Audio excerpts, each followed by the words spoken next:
Okay, good morning. Today we are going to be learning lesson 3 in regarding berachot. So today we're going to be learning about a dough that is stuffed with either meat or fish or cheese or vegetables. So in such a case, let's look at calzones. Calzones are it's really it's a regular dough. It's not a sweet dough, and um, and for that, usually it's stuffed with cheese, and the beracha for that is hamotzi and birkat hamazon. Unless once eats it as a dessert, but normally people do not eat it as a dessert. It really is hamotzi and birkat hamazon. However, for bureka, the dough of the bureka is very different. It's not like a regular bread dough. And for that, the beracha is really mezonot. Okay, and ala michya after eating it. Obviously, one would have to have eaten a kazai to make ala michya. And there's no need to say bor nefashot over the filling of the bureka. Now we're going to move on to something very different, and we're learning now about lightning. That when we see lightning, we have got to make a beracha. Baruch atah Hashem Elokeinu melech haolam oseh maaseh bereshit.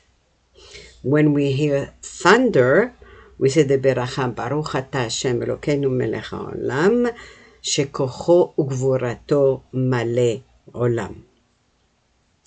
We say these berachot really like within seconds of seeing the lightning or hearing the thunder.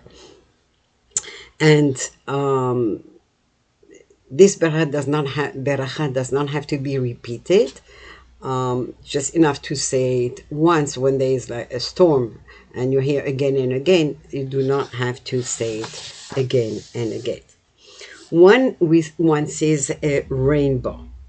Now it's a season, right, of rain and thunder and lightning, right? Well, actually, not so much, but I guess in Eretz Yisrael it is. And so the rainbow, the beracha is Baruch atah Hashem Elokeinu melech haolam zocher haberit ne'eman bevrito vekayam bemamaro. And that's the beracha. So it's a mitzvah to tell other people that there is a rainbow, that they too should also be able to say the beracha over it. We don't really like look at the rainbow for a long time. We may just glance at it for really very, very short, very briefly, and then say the beracha.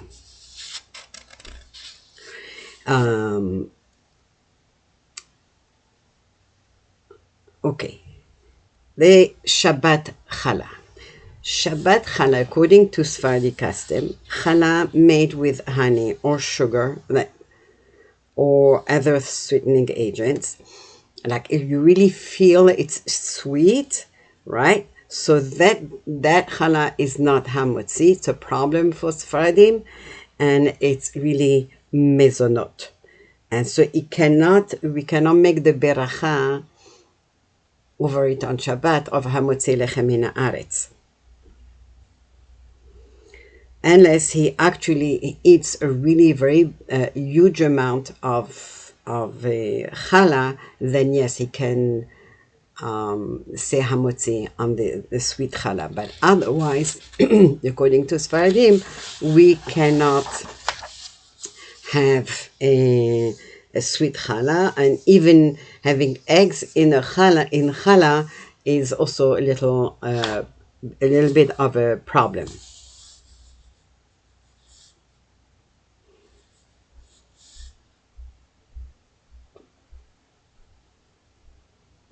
Now, if I want to taste, let's say, a piece of fish or some soup or a vegetable, whatever it is, but I want to eat it only to taste it, right? Or a drink. So in that case, I do not have to make a beracha before tasting it. So obviously it has to be less than a kazait for food, and has to be less than a revi'it for drinks. And obviously there's no beracha acharona. Some chachamim who actually teach us that actually just take a little piece, and then once you taste it, you should really spit it out. So then you don't run into a bracha, a problem of saying a beracha. So that was today's lesson, and Bezrat Hashem, I will see you tomorrow. Since the videos are short, they are posted on YouTube. You do not have to worry about having to keep up, or if you miss them, because they're always available, and it's always there for you at any time that you want to listen to them. Have a good day.